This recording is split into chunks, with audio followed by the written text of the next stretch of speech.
Health Chats, and our topic for this month is communication. And we've got the lovely Tim Hughes with us. Hello, Tim. How are you? Hello, Claire. Thanks for inviting me. I'm really excited to talk to you today. Well, I'm really excited to have you because the last time I saw you, I was one of your guests. You were. You Yeah. were. And today you are one of my guests. So let's just get into it because I've got a few really good questions on communication. So first of all, who is Tim Hughes? So I live in West London in a place called Teddington. We've lived here now for probably some 10 years. And I've lived in the UK all my life. I've been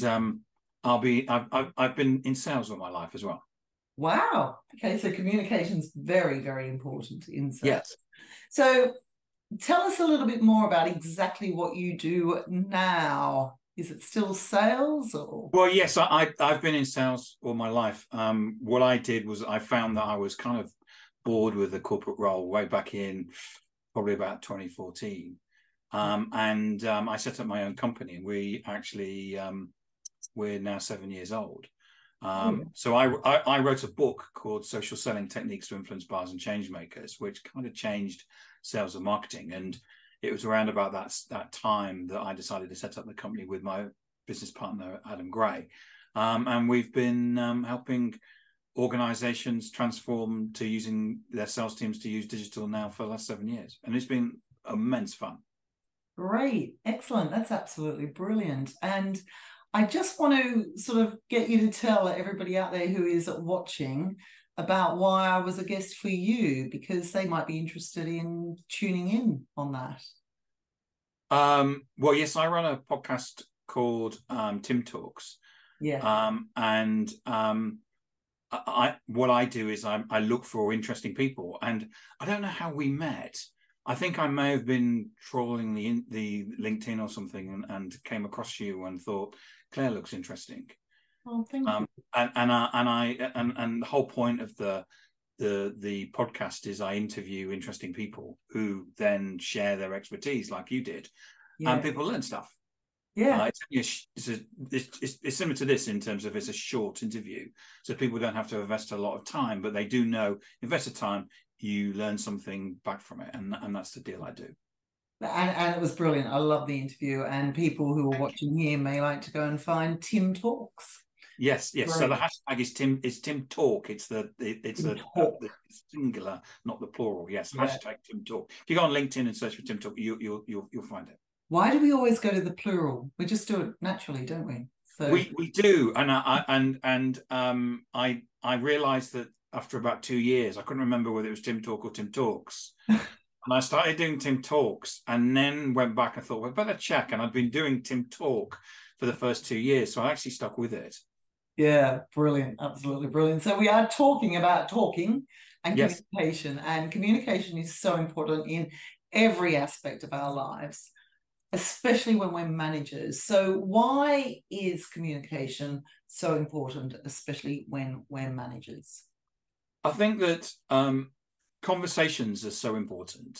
From a sales perspective, we always say to people, it's about conversations that create sales. And what we do is we help organizations create conversations through using digital. And those conversations obviously work whether you're trying to sell something or whether you're, well, sometimes selling something is the way that you have to lead. Yeah. But communicating with your team and your staff and explaining what's happening and what's going to go on and what's expected of them and also soliciting feedback. I mean, what we're not a big organization, but what we try and do is that we try and create that area of psychological safety, because the important thing for us is innovation. And the only way that we're going to innovate is to get everybody in the organization to be in a situation where they're happy to put their hand up and say, well, what if we did this? Yeah. And part of the podcasts and all of that is kind of is through innovation and the way that we've all worked together and shared things. So we actually have a meeting every Monday afternoon. People don't have to attend if they don't want to, but it's a training meeting where we all come on. we all try and, what have we learned this in the last week, and can it sharing that with everybody else. And that for me is really important. But having that, we when we started off 7 years ago, we had 2 major competitors. They're not in business anymore because we feel that we've out innovated them. And what we have to do is constantly have that conversation, not just with our clients, but also internally as well. I agree totally. It's critical. It is critical, and I love the fact that you've said that you talk to each other about what have you learned, because we're all learning every day. We're dealing with people, and people create opportunities for us to learn. And I believe that we're learning until the day we die, actually. Well, I do. We run a remote organization. We don't have an office. I have people around the world, and the only way that you're going to do that is by communicating. I mean, leading people from behind screens is now a skill that we need to have. Yeah. Something that we've had to learn from the various lockdowns and out of COVID. And really, that was, I found that was about communication and not necessarily enforcing things. I was seeing things on LinkedIn where people saying, oh yeah, we have a call at 8:30 every morning. It's like stand by your beds, and you have to tell everybody about how wonderful it is working for the organization. And I thought, well, I'd have to resign, because I could never do that. No, I'm quite rebellious. Yeah. As soon as someone tells me you got to do this, I don't want to do it. Yeah. So I thought, well, if that's me, then there have to be other people. So, I during lockdown, we ran a particular internal meeting. We said there's no agenda. You just come on and talk. You can tell a joke, but the whole point of it was communicating and actually getting right. Every week we're going to get together and we're going to have a chat. Now it would always turn to work because it was a work call. But some people would actually say, I've had enough of this, or whatever, it was, and we'd have a conversation. But we'd have a conversation, I've got somebody in Peru, I've got people in Canada, I've got people in the US, I've got people in the UK. And it was about bringing them together and talking. Yeah, it is. It's so important. And it's so important also to understand that with communication, it doesn't matter where you are in the world, we can still connect. It's about connection.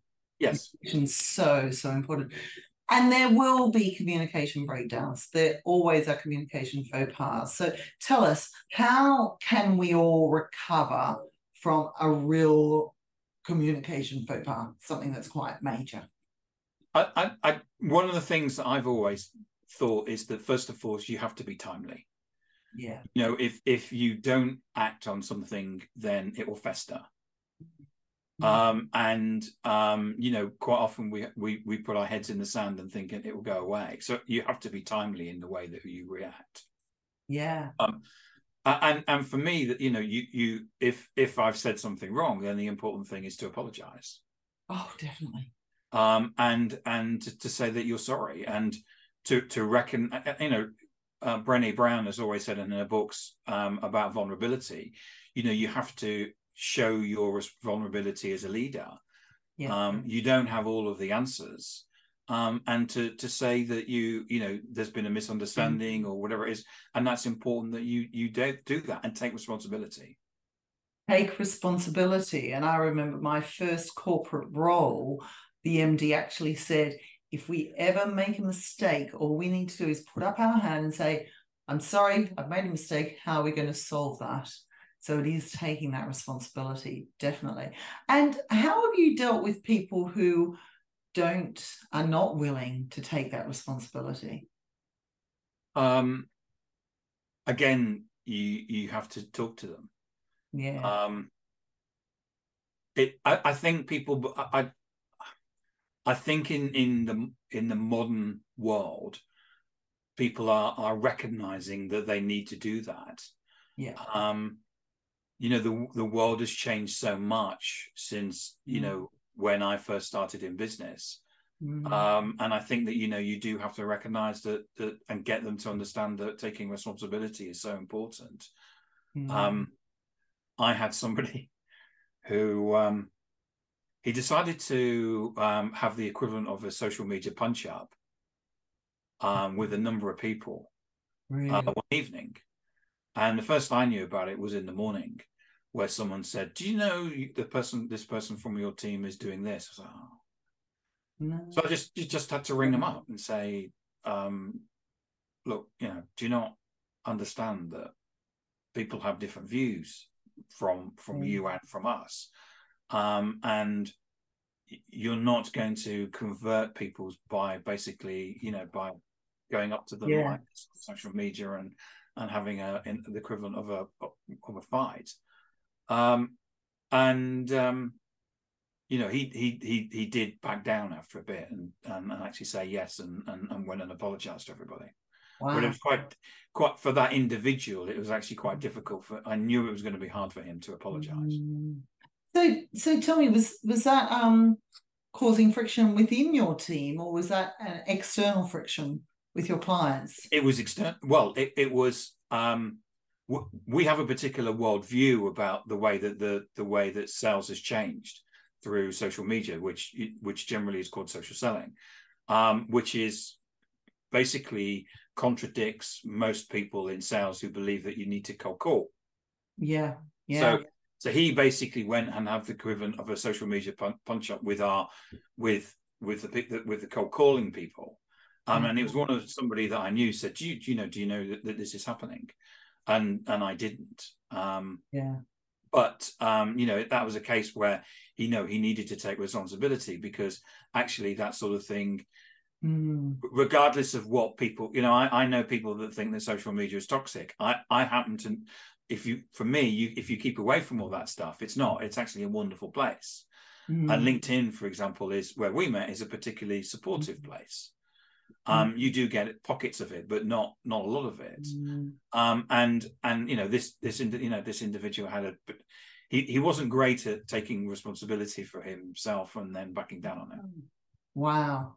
Well done for actually talking to him about it. Well, I had to talk, and it was one of those where you couldn't, you can't say, well, are you free next week? It had to be done then, and you had to just ring the person up and And also, I often train workshops on having those difficult conversations, and one of the most pressurized thing with these difficult conversations is that emotions are involved.